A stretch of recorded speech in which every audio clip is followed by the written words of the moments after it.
Even Google hates grades and the SAT. Welcome to Hack Learning Uncut with your host, Mark Barnes, a man who's not afraid to say that grades lie, homework sucks, and traditional teachers should be suspended indefinitely. Now, strap yourself in, listen up, and let's hack learning.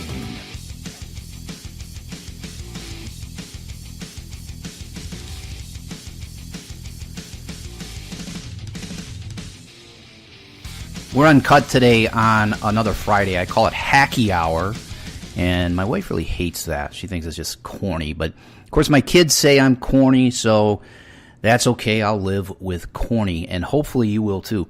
Thank you for listening to another Hack Learning Uncut. This is episode 107, and I appreciate you listening.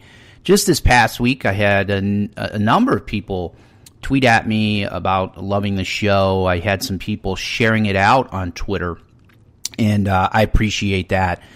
As I always say, anyone who listens, if I've got a handful of people listening to me blather on and on, I really appreciate it. So in the uncut version, again, our subscribers get this. People who get pinged on the show, they get it automatically, and a lot of people listen in the car. So a day like today, on a Friday, we're going to launch this somewhere around the drive time home. And but anyway, if you're listening to it anytime, I really appreciate that. Feel free to share it out, because that's the way people find it. We're not doing show notes or sharing out our blog very much on these uncut versions. It's just me sort of riffing. So in the open, I mentioned Google and talked about grades and the SAT. This has been a subject that has been really popular recently on Twitter and Facebook and other social channels. Some of the things that I've posted, and I've written widely about the ineffectiveness of traditional grades and standardized tests, and how they attempt to measure learning, which I say really can't be done. There's not a way to measure if someone has learned, and all of the instruments we use to attempt that are subjective and ineffective. So anyway, just a real quick explanation of that. When you think about grades, I taught in the classroom for 23 years. And for a lot of those years, too many, I did it that old traditional way. And I attempted to measure learning and did it with math, right? So you assign something, and then you decide what its value is. So, we typically say, well, in this grading period, we're going to have 1,000 points. And it doesn't matter. It could be 100, it could be 10, it could be 1,000,000. But we're going to take the rest of our work and we're going to assign a percentage to it, a value. So maybe if I'm giving nightly homework, and hopefully you're not, if you're giving nightly homework, you might say, well, that's going to be, 5 points a piece, and throughout the quarter, that might be 10% or 15 or 20% of my overall grade. We think about the subjectivity there. First of all, the teacher's making all the decisions, right? The kids have no voice. Then I might give a test, and that test might be 30% or 50%. I've known teachers who make their tests 70 to 80% of their overall grade.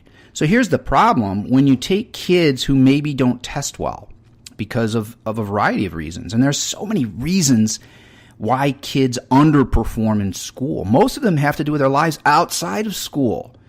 But in education, oftentimes we ignore that.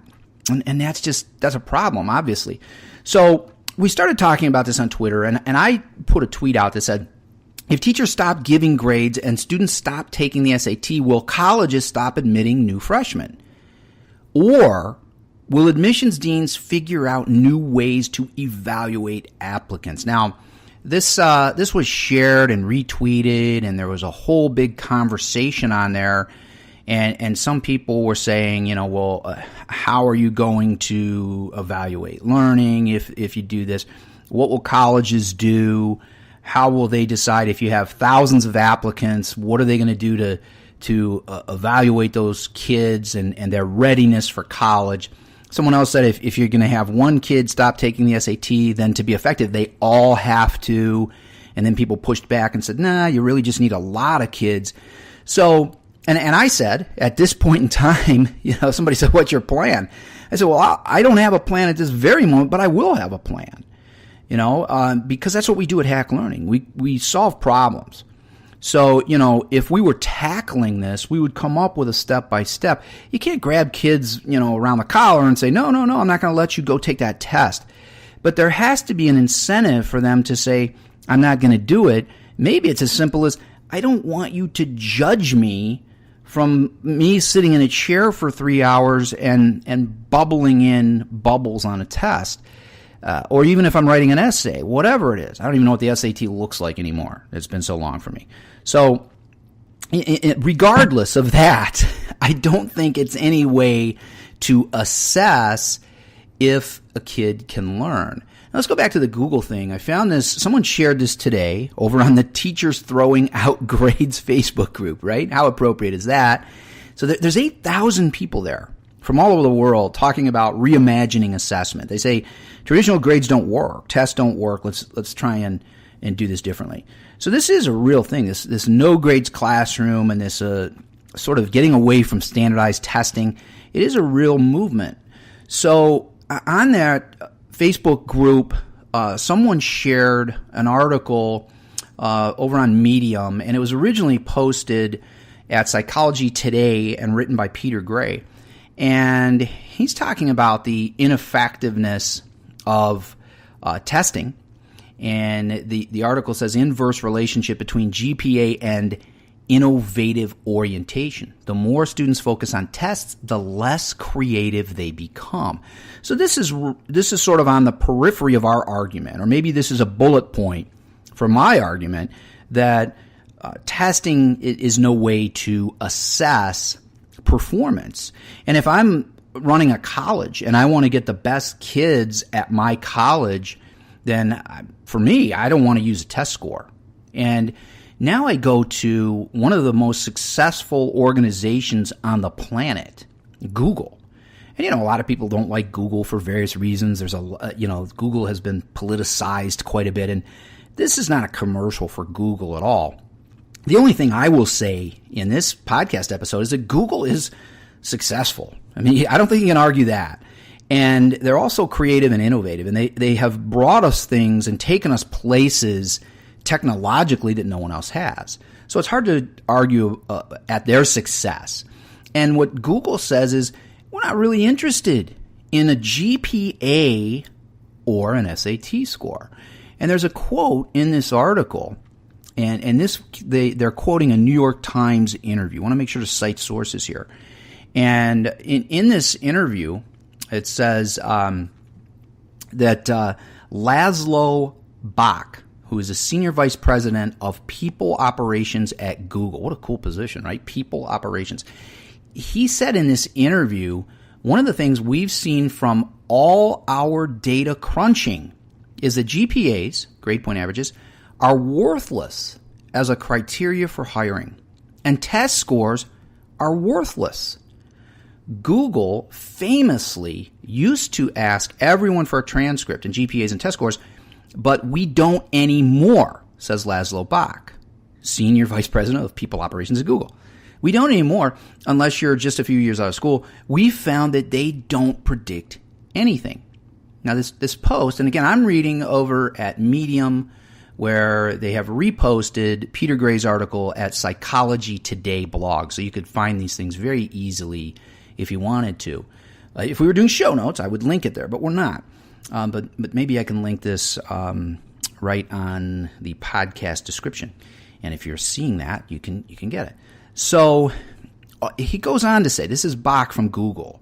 I think academic environments are artificial environments. People who succeed there are sort of finely trained. They're conditioned to succeed in that environment. One of my own frustrations when I was in college and grad school is that you knew the professor was looking for a specific answer. You can figure that out. But it's much more interesting to solve problems where there isn't an obvious answer. You want people to like figuring out stuff where there is no obvious answer. Coming from someone at Google, I mean, think of the sense that makes. And I really was struck by this post, this article, and this interview with Laszlo Bach from Google, because what he says makes me think so much of me. I was a really bad student, at least in terms of the way we judge students. which is by grades, right? And performance based on grades and test scores and things like that. And for a lot of reasons that were unrelated to school, life outside of school, and then some things going on at school. I was in Cleveland Public Schools, a very difficult time. And honestly, I went to school afraid. I mean, it was a very violent environment. It's really hard to learn when you're afraid. When you think, I saw a kid knifed in a parking lot. I saw kids beaten by gangs, and I hear it was me trying to stay as far away from that stuff as I could. And that's a terrifying thing, right? So, our basic need, one of our basic needs is to feel safe. And I didn't perform well. I didn't want to be there. I was constantly looking over my shoulder. I wasn't paying attention to the work. I found no value in it. And because of that, I just barely got by. I wanted to do enough to graduate. I had something ridiculous, like a 2.2 or 3 GPA. I never even took the regular SAT. I took some institutional test at a local university just so I could get in, and barely did well enough there to be accepted. And then eventually I dropped out of college and I wound up going to a very fine liberal arts college, Hiram College, which when I was there back in the 80s was one of the top ranked liberal arts schools in the country. And I got in there. Think of how poor of a student I was based on how we judge students. And I got into this school because, for one, I was a legacy. I had a sister there, and she was dating a guy who was one of the most popular and well-known guys at school, went on to MIT and other greatness. And he and his family were close friends with the dean of admissions, and that's why they accepted me. With my horrible transcript and my horrible background as a student, I went on at Hiram College to be student body president. I managed the campus bar, little tiny campus, had one place. I was the manager, student manager of this organization. I worked in food service for years. I was chairman of the finance committee, which oversaw a very large budget for a tiny school. There were less than 1,000 students here, and we had a budget of, $100,000, $150,000. It's not millions, but pretty big, right? So I had a lot of responsibility, and I still didn't flourish grade-wise. But I'd have to say overall in 4 years, I was extremely successful at Hiram College, and went on to be a teacher and taught in the classroom for, 23 years and started my own business. And all of this in spite of poor grades and poor test scores. And I was never good at any of that kind of stuff. But as Laszlo Bach over at Google says, what they have seen is that GPAs and tests are worthless as a criteria for hiring. And test scores are worthless. And he says that they want people to solve problems. They want them to be innovative, to be creative. And they want them to figure stuff out. And that's just far, far more important than what kind of grade you have. Does any of this solve the problem? Probably not. What it does, I hope, is start a conversation. Because this, I think, is one of the most important conversations we can have in education. Let's talk about reimagining assessment, eliminating traditional grades, and hey, while we're at it, why not eliminate standardized testing as well? And if we can do that, if we can together talk about how to make that a reality, I think we are doing something truly beautiful. And that conversation continues at #HackLearning on Twitter. It continues on the Teachers Throwing Out Grades Facebook group. Please join if you're not a member there.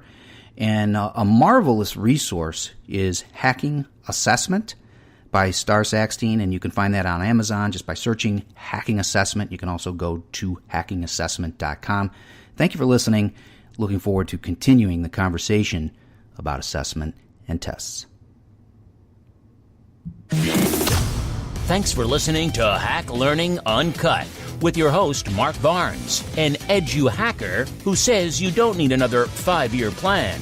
If you're crazy enough to want more, check out hacklearningpodcast.com and read a Hack Learning book today, will ya? The entire series is available at hacklearningbooks.com.